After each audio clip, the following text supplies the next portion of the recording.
What's going on, people? It is Irish Gunner HD here. You can call me Irish, and today you're going to be seeing the first gameplay on my channel of Aftermath, the Battlefield expansion, of course. I haven't posted so far, no real reason, I suppose. Just the games that I had recorded haven't been on Aftermath maps, because it's not that I don't play them, it's just that I only really get to play them when I'm playing with teammates and playing with squad mates, as I am here. And just on that note, I'm playing with Morris Hertz, as kind of usual when I play with teammates. Geigers, again, kind of the usual. And I've started playing recently with Glittery Mocha, which I found out recently isn't actually a name she chose. It was one of those random Xbox names, so that's pretty cool. But yeah, she's a cool girl. The two lads are obviously awesome. Morris doesn't actually post videos anymore, I noticed. He sent his HDPVR to Geigers, so I'll leave Geiger's link in Geiger's channel link in the description, as well as Glittery Mocha's, as I believe she has a channel.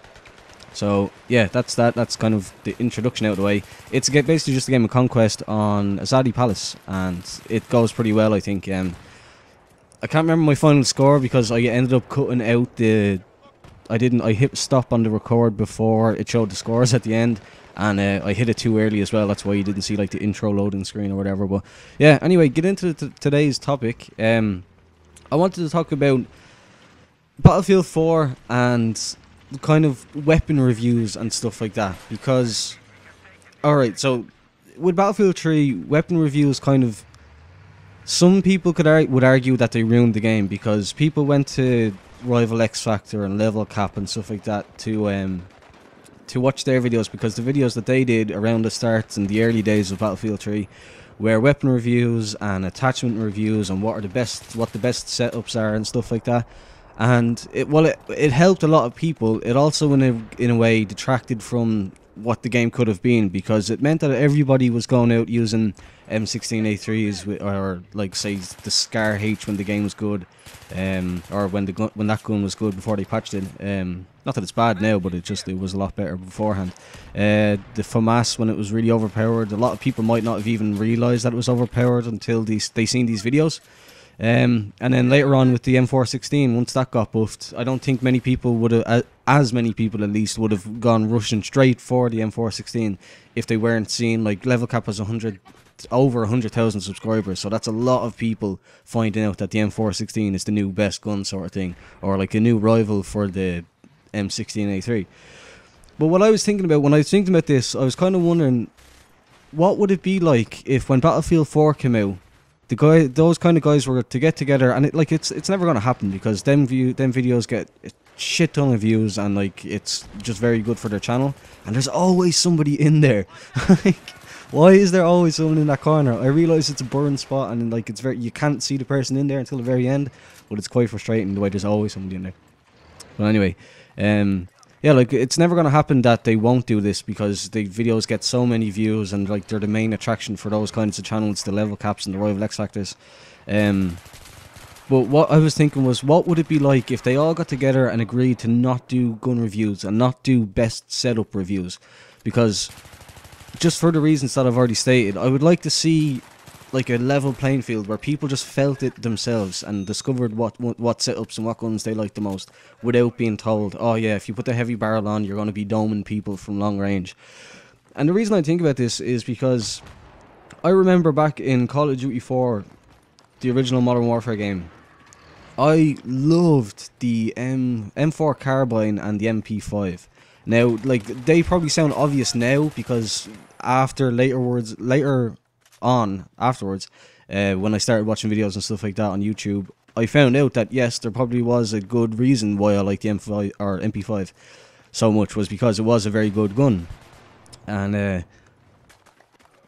the reason that I found that I liked them was because they felt good to me. This was long before, like, YouTube didn't really become big until really probably the end of COD 4, if not the start of Modern Warfare 2 was when YouTube kind of exploded.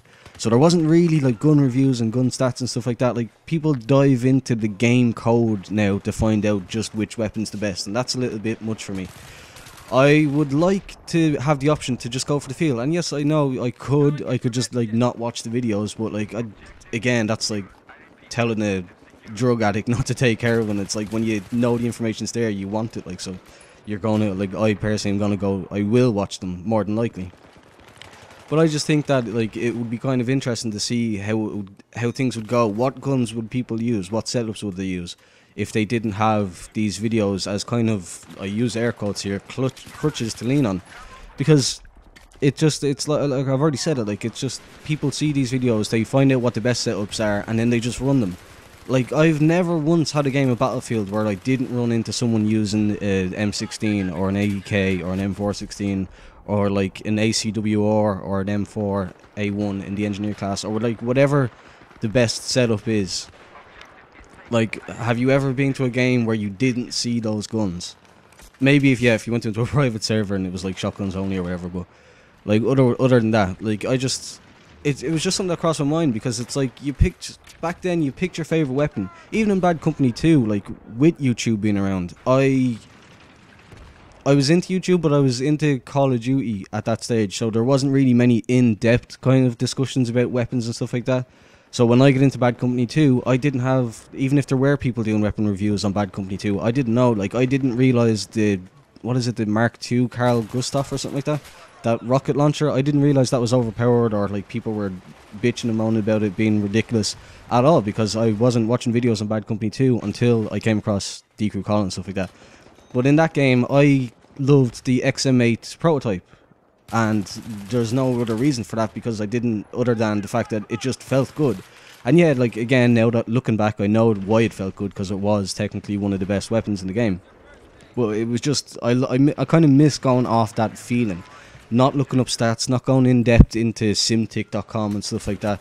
Just feeling it out and thinking, or finding out for yourself which guns and which setups you like the best. But the video's nearly over, so that's just a topic that I had on my mind. So if you enjoyed the video, found it interesting, leave a like and subscribe if you're new here. And leave a comment. Definitely, please do leave a comment and let me know what you think. If you agree, if you disagree, would you watch videos? Would you be annoyed if they did all agree to not do videos on guns and stuff like that? I'm very interested to hear what you think, lads. So, and lads and ladies, of course. So yeah, leave a comment down below. Sorry, get my words mixed up. Yeah, but video's over. Thanks for watching the video, and goodbye.